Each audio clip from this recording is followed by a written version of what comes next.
I'm here today with Michael Landy, President and CEO of Monmouth Real Estate Investment Corporation. Mike, how are you today? Doing good. Thanks for having me. How are you?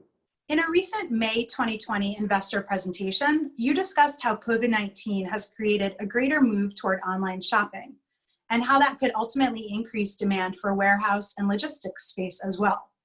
Can you talk a bit about this dynamic and why it's important for the industrial sector to examine? Well, heading into the pandemic, the industrial sector is very strong, and the pandemic has forced the government to shut down big parts of the economy. And so it's consequently forced people to shop online. People who weren't used to shopping online or perhaps only did a little bit of shopping online were suddenly dependent on e-commerce for everything.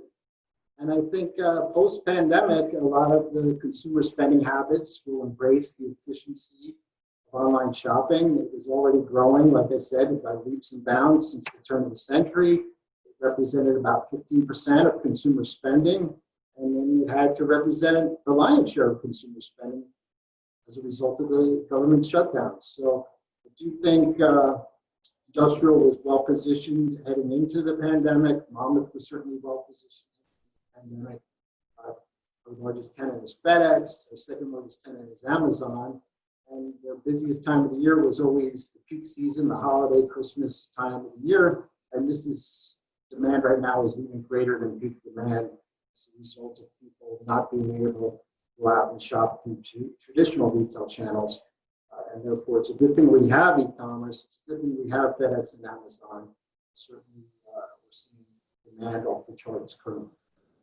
Monmouth also noted in the presentation that you don't see the current pandemic having a material adverse impact on the company's bottom line.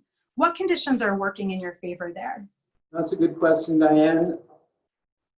In addition to the e-commerce factor, which was already a big factor prior to the pandemic, but in the post-pandemic world, supply chains are going to be more localized. I've seen that it's just not sustainable and not optimal to depend on other nations for the lion's share of the supply chain. So you'll see supply chains moving back onshore. You will also see inventory levels. People keeping lean inventory levels is cost effective, but in a post-pandemic world, it will be more cost effective to have large inventories, to stockpile goods, play things safer. So all that translates, whether it's the shift to e-commerce, supply chains coming back to the U.S., and greater inventory levels. Those three factors are huge catalysts for U.S. industrial space demand. What trends have you seen in rent collection over April and May as tenants navigate COVID-19? Yeah, Monmouth has been very resilient. We only do long-term leases to investment-grade tenants.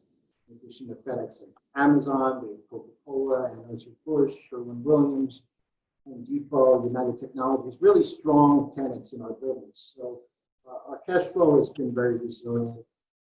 For March, 100% of rent was collected. For April, 99% of rent was collected. In May, we've collected 97% thus far, and only 3% has been deferred through the rest of this year. So our cash flow is very resilient. Our occupancy rate is 99.4% occupied, and these leases go out on average over 7 years. So our cash flow is very visible. How will the pandemic change the use of real estate in your sector? There was a trend for really smart, high-tech buildings prior to the pandemic. Automation, because the supply chain has gone omni-channel. It's not just business to business logistics. It's actually bringing small goods directly to your home, business to consumer type of logistics. So omni-channel logistics requires robotics, highly automated sortation equipment.